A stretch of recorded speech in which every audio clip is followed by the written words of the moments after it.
Hello everybody and welcome to episode 4 of On the Laulau. So I actually filmed this episode already, but I was editing it last night and I was like, this ain't it. So I figured I would start over. Right now it's such a vibe. It's snowing outside. I decorated for Christmas in my house last week. And I've talked about this on my videos, like on my TikTok and stuff, how, Christmas is a Matrix holiday. And listen, okay? Christmas can have a lot of dark, twisted meanings behind the scenes, just like everything, literally everything in life. Like everything has been a lie. Actually, last week when I was decorating for Christmas, I have like this bookshelf next to like my TV stand in my living room. And I wanted to put some like snowmen decorations, whatever. I saw this book by David Icke. It's called Human Race, Get Off Your Knees. And I had seen it before, but it's almost as if this time I was just like really called to it. And I just started going through the pages and I was decorating with my boyfriend and he was like, can you please like put that down? Like, what are you doing? But I was so into it because it was like talking about reptilians and the Matrix and like where they are. And it was just like, that is my type of shit. Like, I'm not a big reader, but if it's stuff like I highly believe, well, I don't highly believe, I just know at this point that history has been rewritten. So when I was studying in high school, history that was fake and rewritten and like the narrative was totally manipulated, I had a lot of difficulty to study that because I knew it was just a fucking hoax. Like it was all fake. Hence maybe why I didn't finish my educational route. But nonetheless, I started reading this book and it is so amazing. And it's stuff I already knew, but to be explained in such depth is like actually fucking insane. How literally, I talked about this a little bit more in my previous episode, how we are most probably being controlled by an extraterrestrial force, them being reptilians because, why not? And it's really fascinating how this shit started such a long time ago and their mission to control this world and start like a totalitarian global system, like it doesn't start from yesterday. Like they've been fucking planning this shit for such a long time. And I say this so often, but these people, these beings are extremely fucking smart, like evil genius type of mastermind shit, because they have literally hacked every aspect of society. And it's just like, honestly, after I read, I get stuck in the reading for like 2 hours. And when I come out of it, first of all, I'm extremely inspired to make videos and content for you guys because I'm like, holy fucking shit. Like, that's literally why we reincarnated here, because we're infinite consciousness and we need to remind everybody and like, oh my God, wake up type of shit. But second of all, it also takes a lot of like adaptation back to reality because you're like, I don't even want to go outside anymore. Like, what the fuck is this kind of world?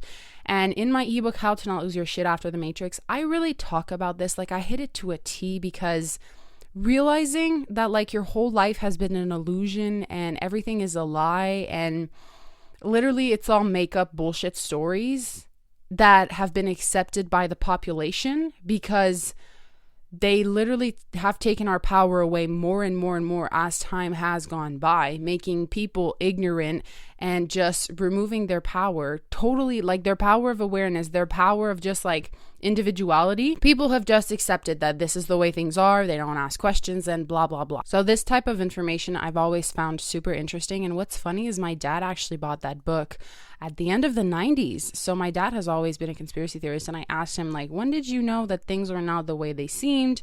And then that's when he kind of told me. So I think it's fucking crazy that I've had that book in my house for over 20 years. And only now have I felt called to read it. And in the book, he literally mentions how, when you feel called to like a book or something, there's literally times when you're energetically aligned and ready to receive certain types of information. So there's people who won't have access to certain information because it's not the right time for them and maybe their levels of awareness aren't receptive enough to welcome that information.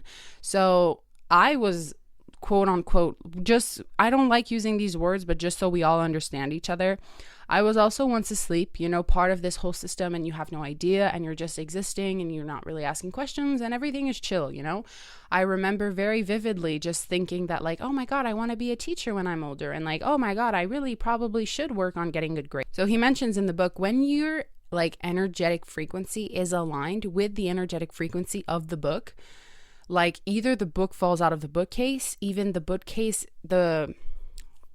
like a book will fall out of a what the fuck? Either a book will fall out of a bookcase, or like for me, I was really like for some reason called to put decorations in that shelf, and we've never fucking put decorations in that shelf. So I thought it was really cool, but it definitely inspires me to talk about this stuff, because I realize sometimes like I'm sick of talking about this shit, but this is literally what I'm here to talk about. Because I realize, like he mentions in the book, how we're literally just all infinite consciousness, and the whole unplugging from the matrix thing is not necessarily escaping it or, you know, moving off the grid and not doing any of the matrix things anymore, but it's really just remembering that you're infinite consciousness and assisting everybody else in remembering that. Infinite consciousness being that like you're really fucking powerful and you are not a slave to your mind. But a lot of people right now are stuck in the third dimension, meaning they're stuck in a vibrational like fear frequency. And most of the times our fears come from our mind, because our mind is an accumulation of everything we've ever been through. So if you've been through a lot of like traumatic experiences, you're going to hold on to that. You're going to hold on to control, trying to keep you away from those types of experiences. But that can also really like not be good for you, because you'll push away the good stuff too out of fear. And it's really funny because I am being more like I'm just very welcoming to everything that wants to present itself to me that is no longer serving me, whatever. So I have a very good friend of mine, and she invited me to her house to go for a sleepover.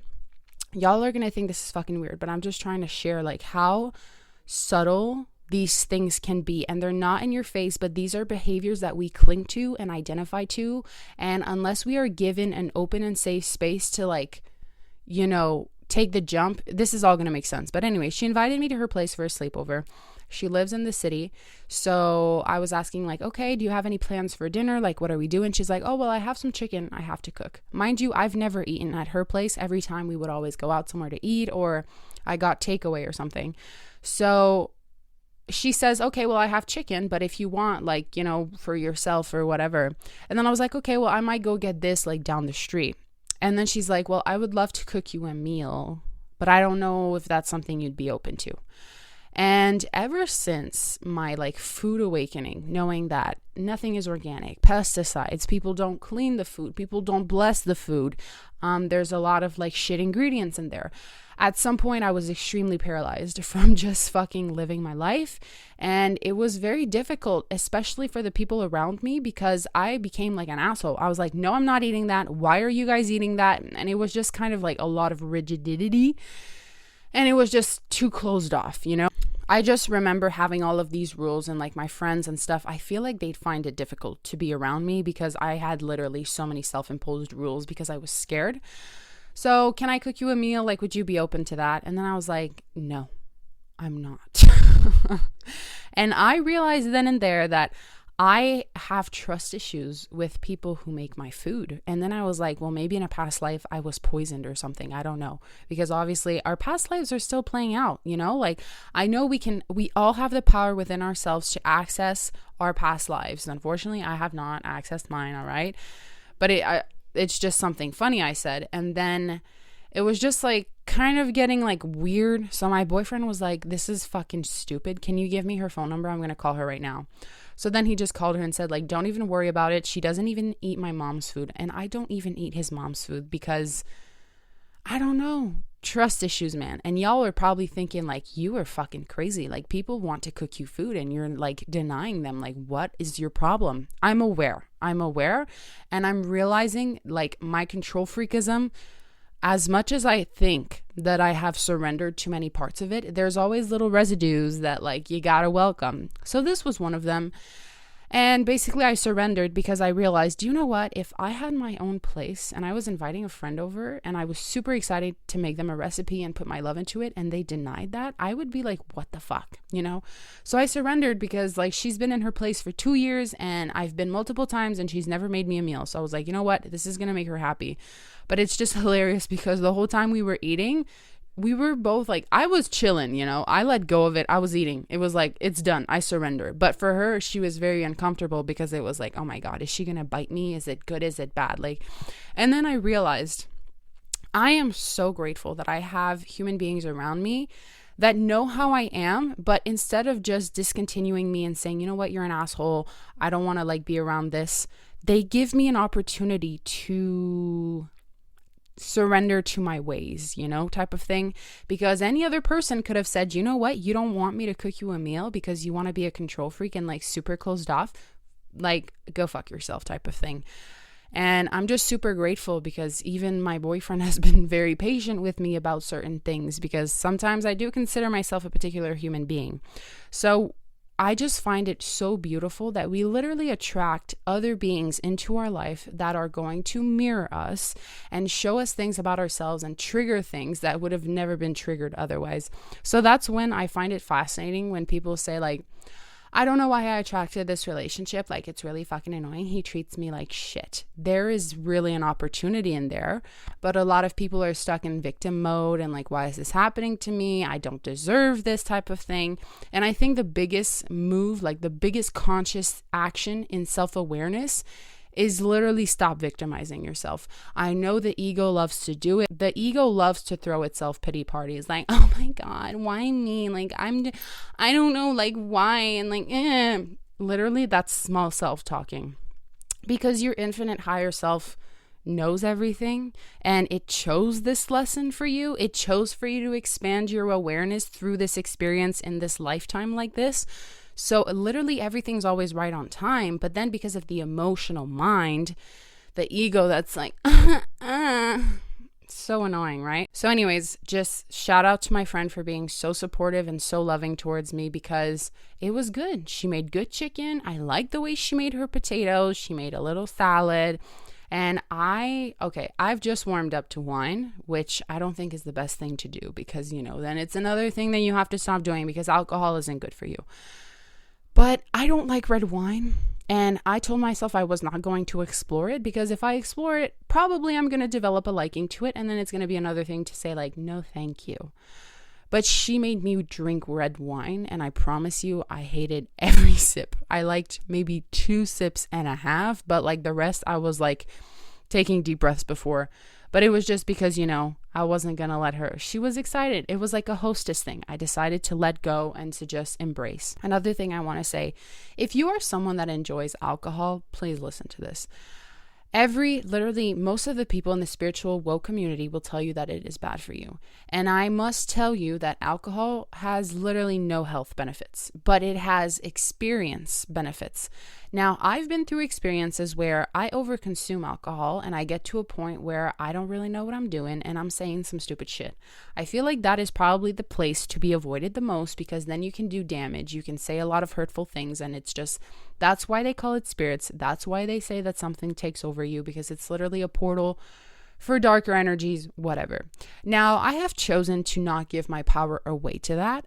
Now, I also do not drink every day. I could not drink every day, and it's not something that resonates with me, but I know that a lot of people are very attached to their glass of wine and their things like that.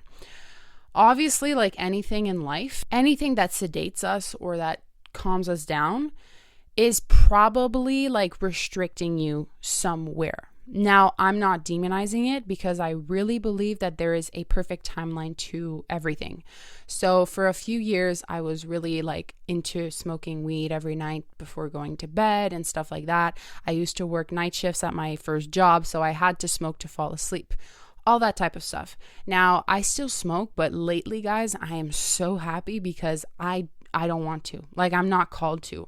Like, I did it with my friend the other day because it was a vibe, we were talking, laughing, but it almost feels like I'm not chasing that anymore. And I'm really grateful, because when you make a conscious decision within yourself that, okay, I'm not going to cut it off like just cold turkey like that, because it's going to send my inner child into fucking like rebellion mode, and it's going to make me bounce back twice as hard.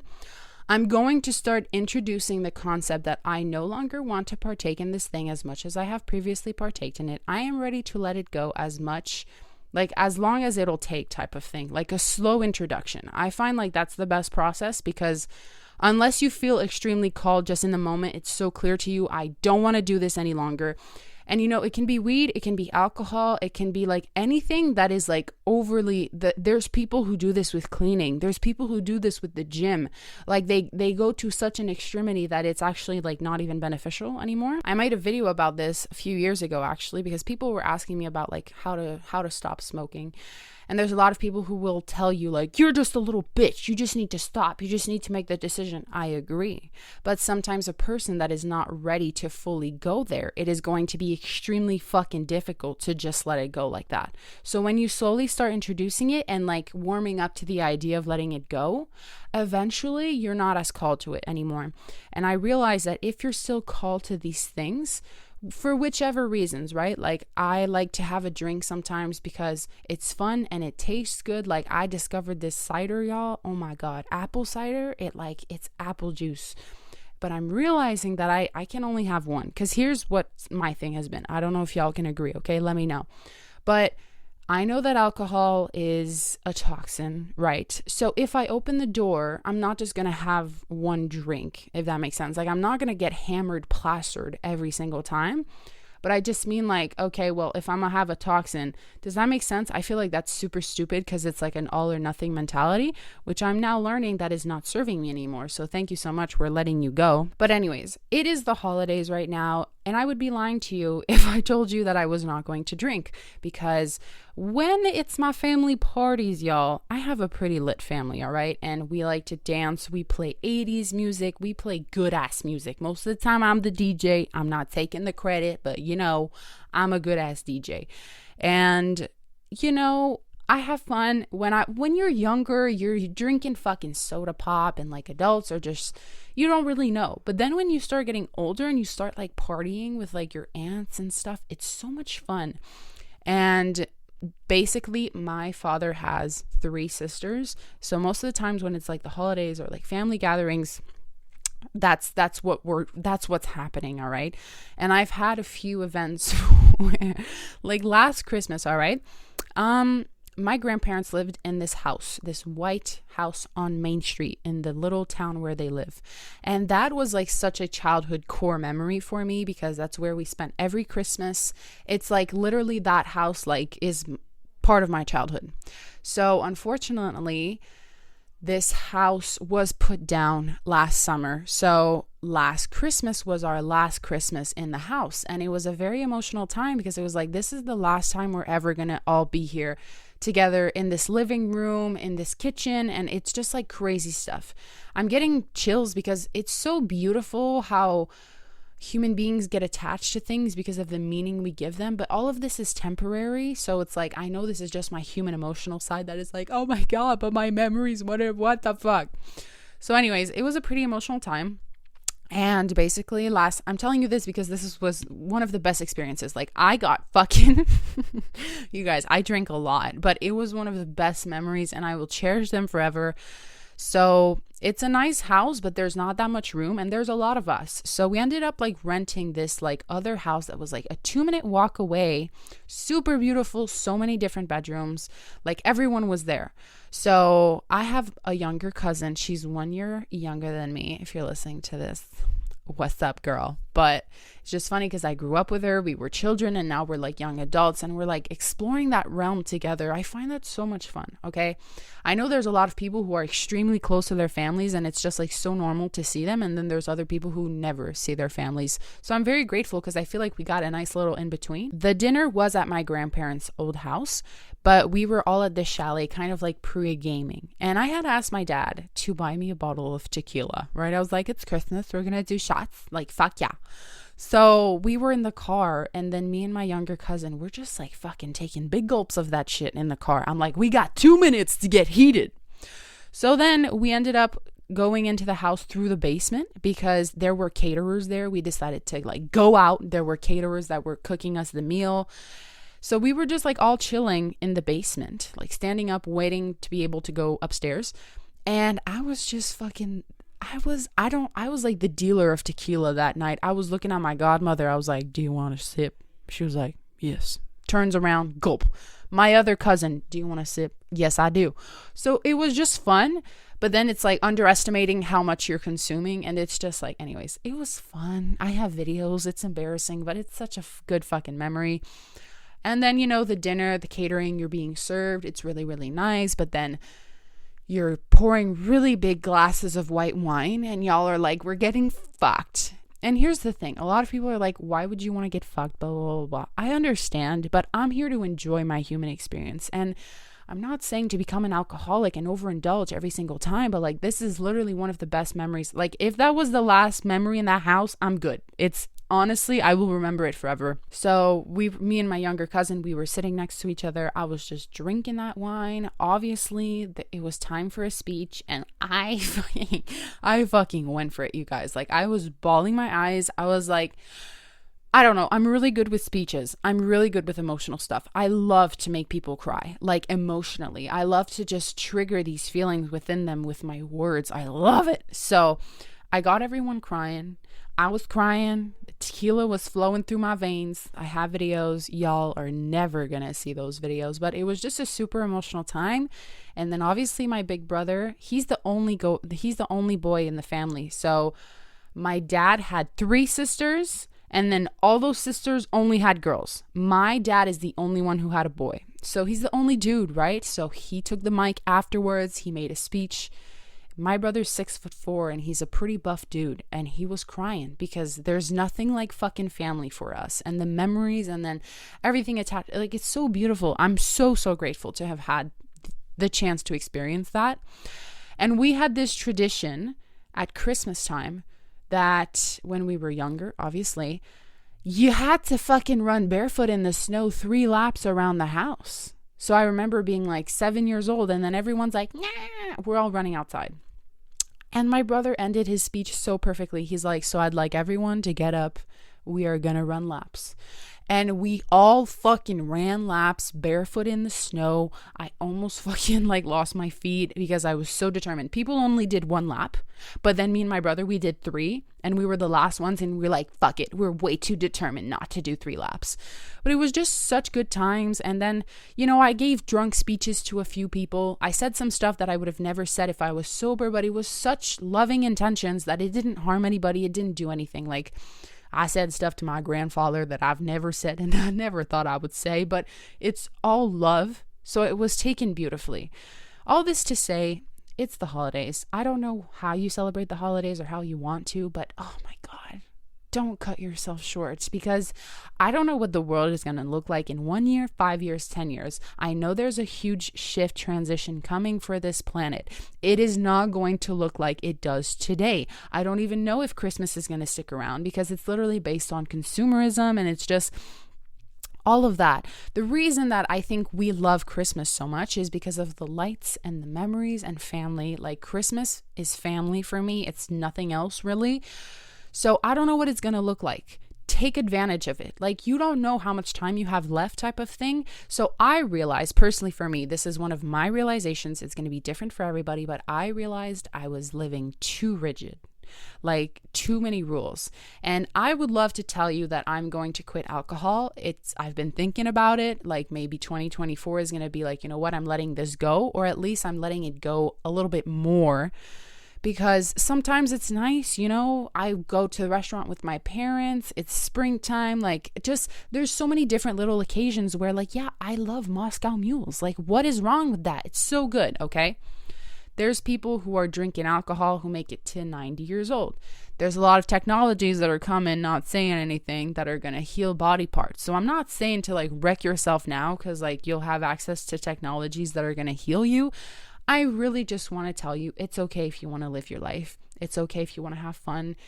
As long as your energy is love, your energy is like, I say this all the time, but as long as everything that you do is love, and that even in the times where you realize maybe your intention was not love, the intention around the non-intention is love. Because at the end of the day, we're really just unconditional compassion, having fun with the human experience. All right. So like I said, protect your energy also, because there are certain places where people go to drink. Like, I wouldn't go to a club. I don't resonate with that.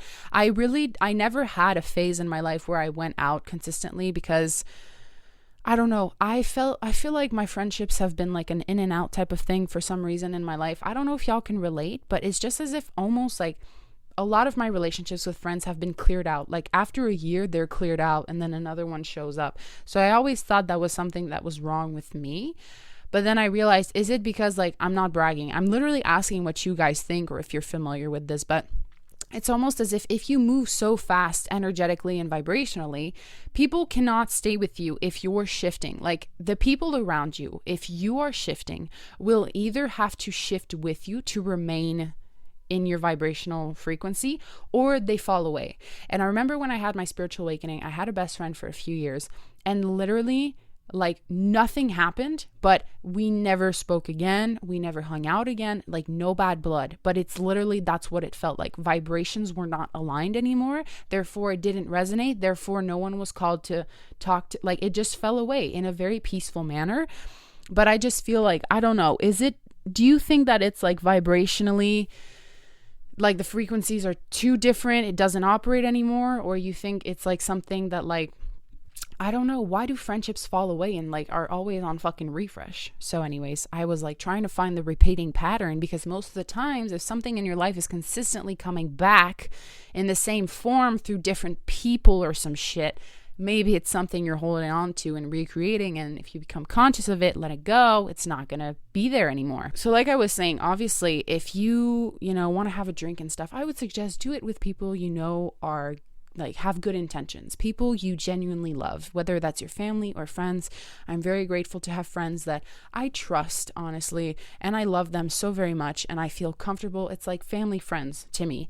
I wouldn't go out with people I don't necessarily trust. I wouldn't go out with people who I don't feel safe around. I feel like those are things that are very important to consider, because I've gone out before in clubs and it's like not the best energy, right? We know that most people who go to bars, it's because they're numbing themselves, or it's like this generation, man, like they're fucking drinking almost fucking every day. And as much as it can be fun, I don't know how much awareness and intention is in that, I feel like a lot of these youngsters just want to get wrecked because there's nothing else to do.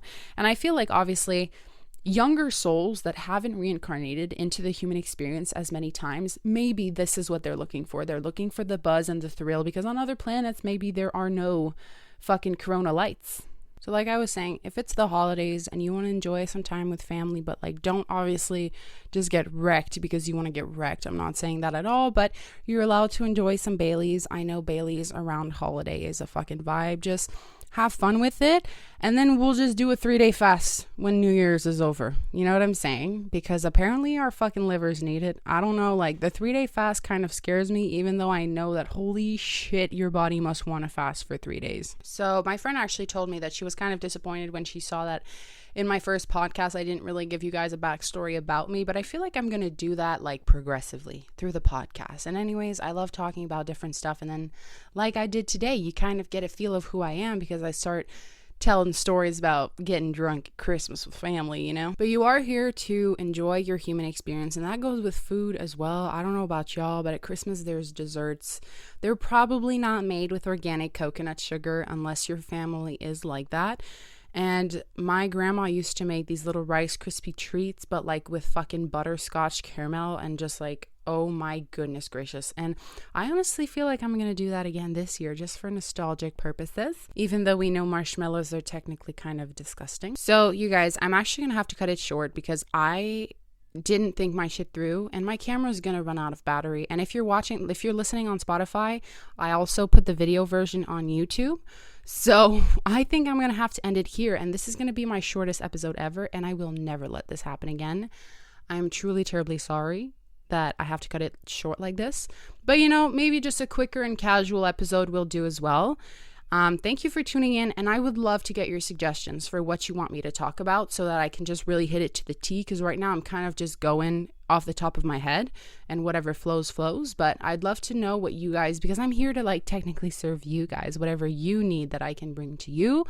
So I love you guys. Thank you for tuning in.